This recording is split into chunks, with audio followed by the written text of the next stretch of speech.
Life isn't perfect, and neither is my house. I've felt overwhelmed all week, but today I've got some energy, so I'm just gonna get things done. No waiting for the perfect moment. Let's get started.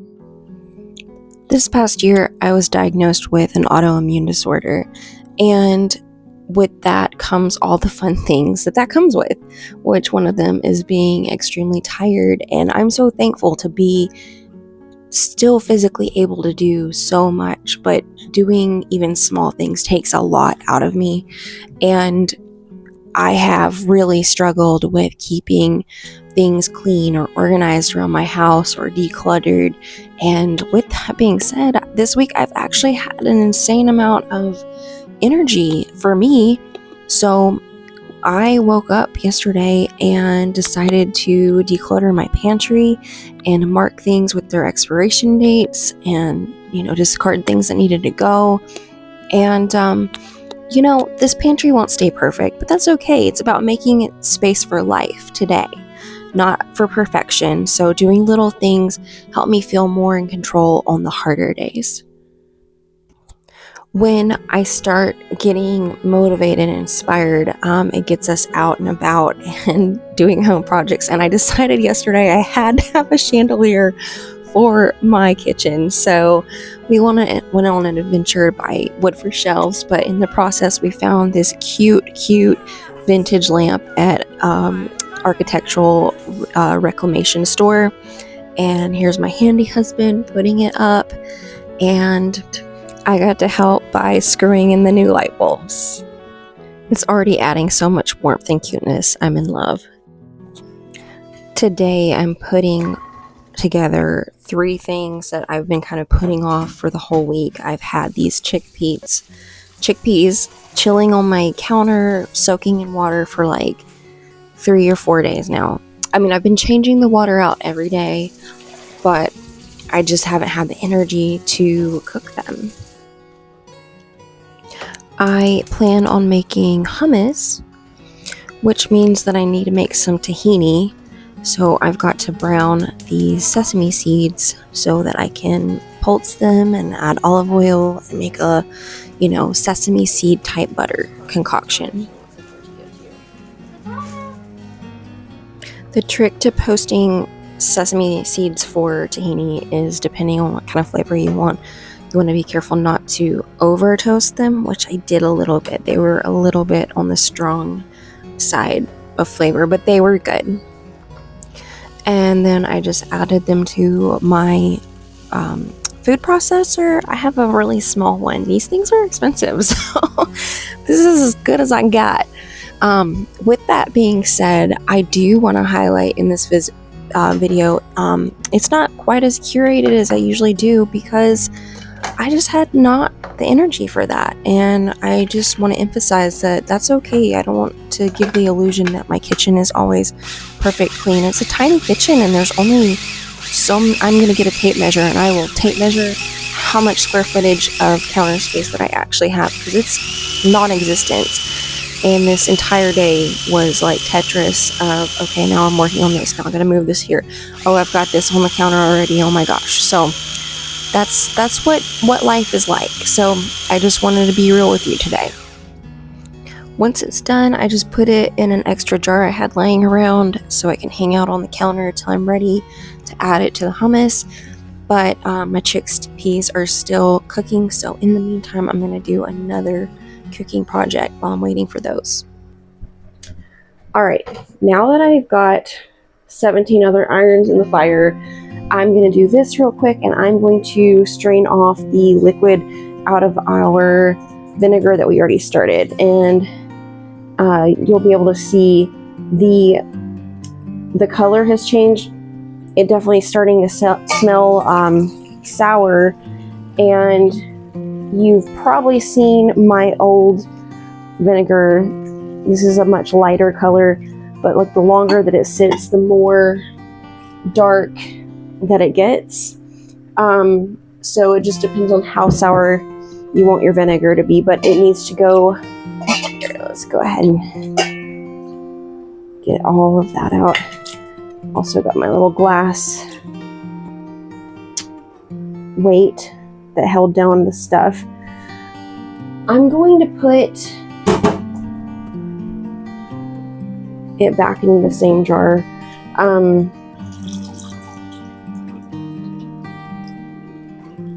But I'm gonna save this, the mash to the side, and I might give it to my chickens. I'm thinking, let me see. I'm gonna Google if that's okay to do. That's what I always do. But I'm thinking, you know, some vinegar might be good for them, and they're, you know.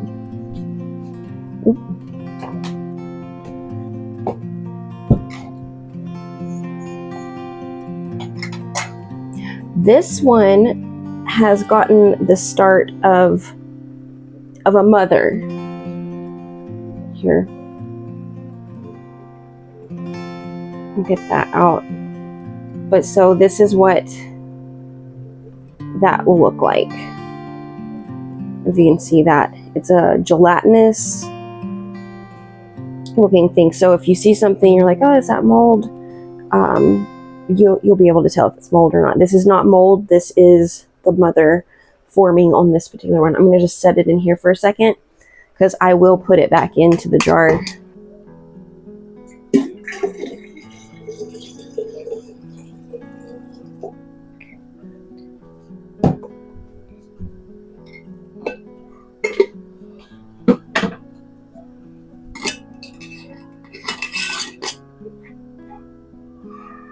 Okay, so that makes about 1.5 gallons of apple cider vinegar. This is going to go back in my pantry for another maybe 3 to 4 weeks until it gets, you know, even more vinegary smelling. But it's off to a really good start.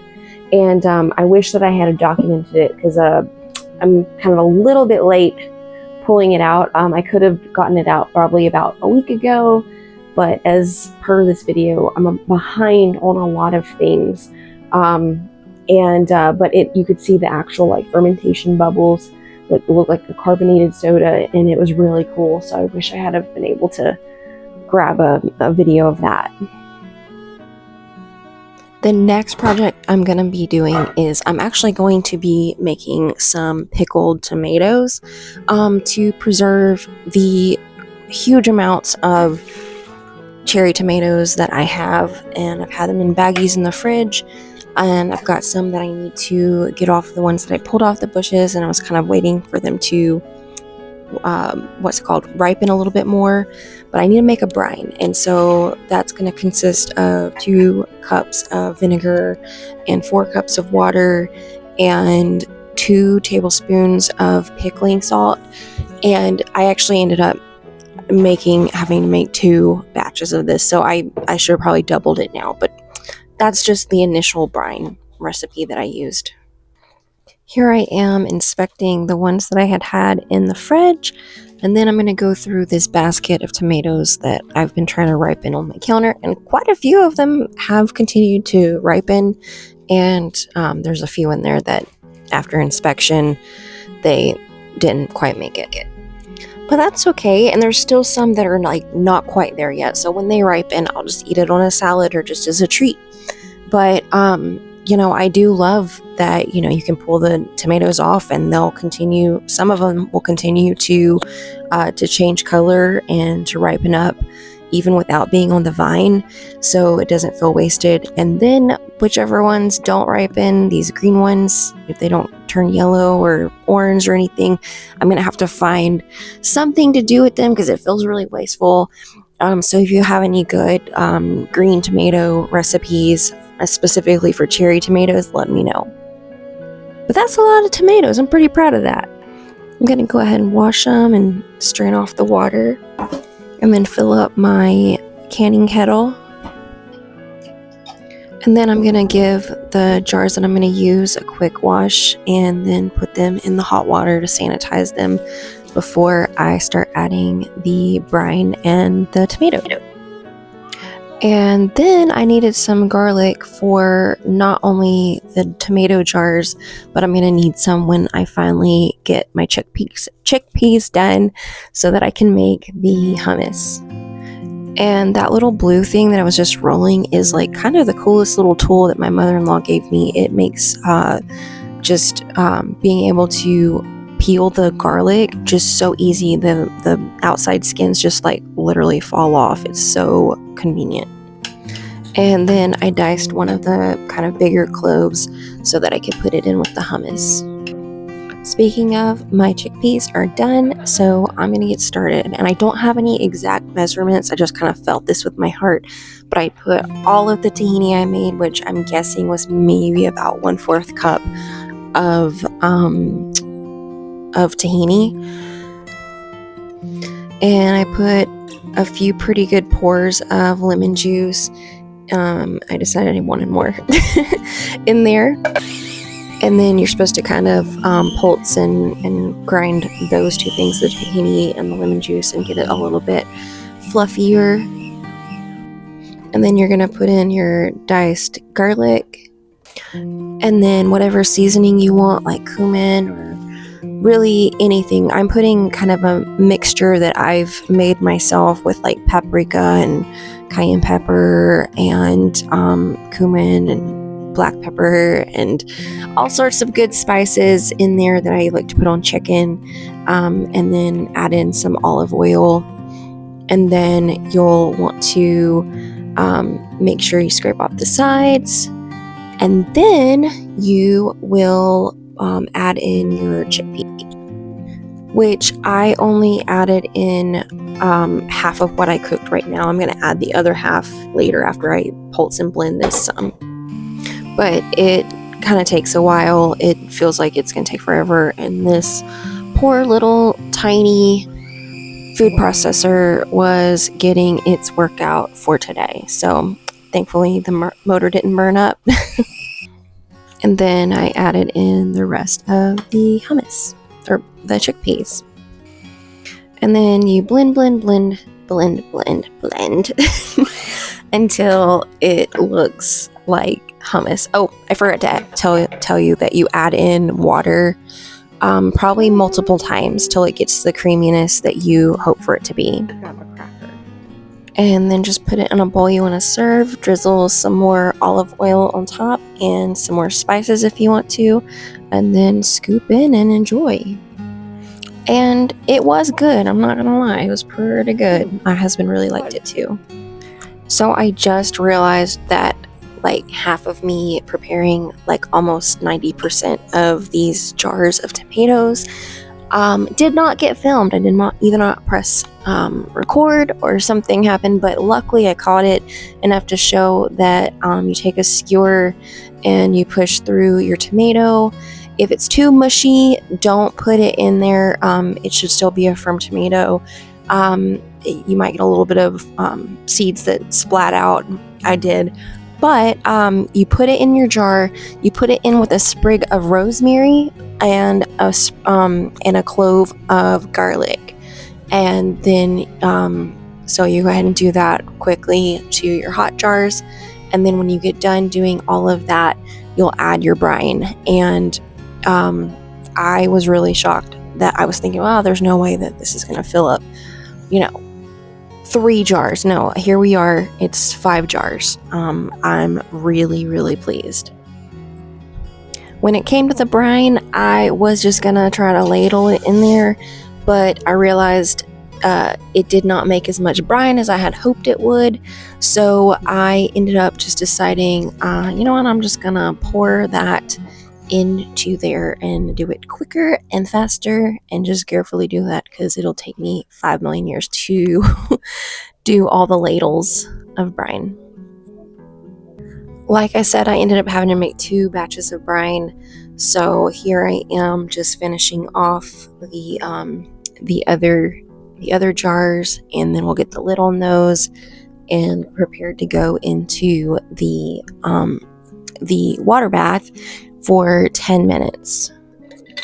And last but not least, project for today that I had the energy to do was to make a batch of granola. This is seriously the easiest thing, and it's a sourdough discard get rid of her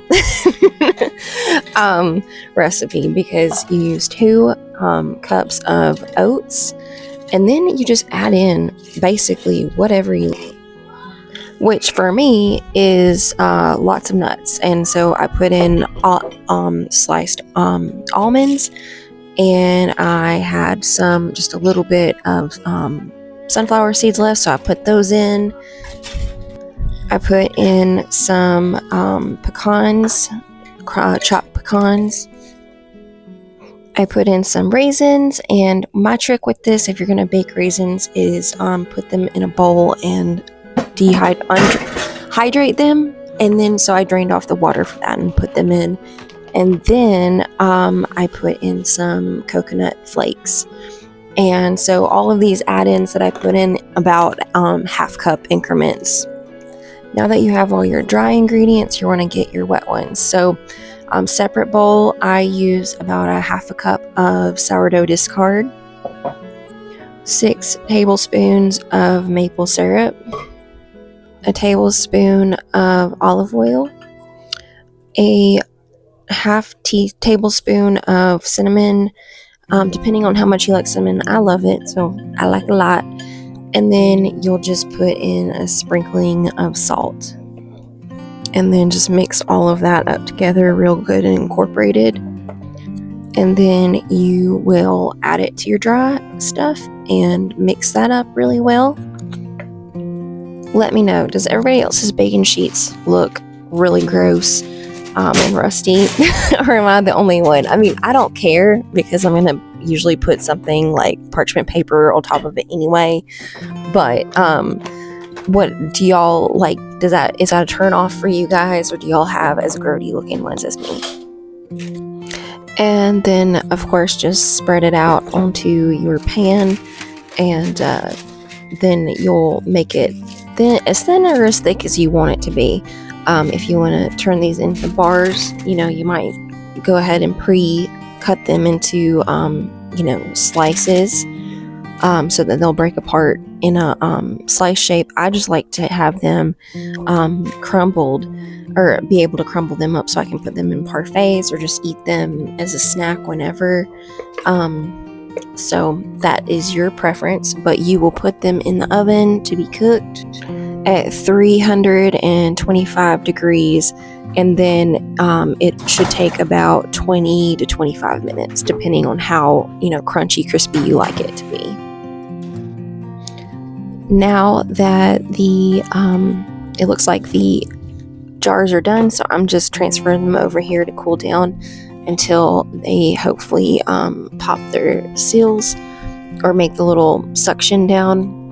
So I'll go back and check them in a few hours to see. Whew.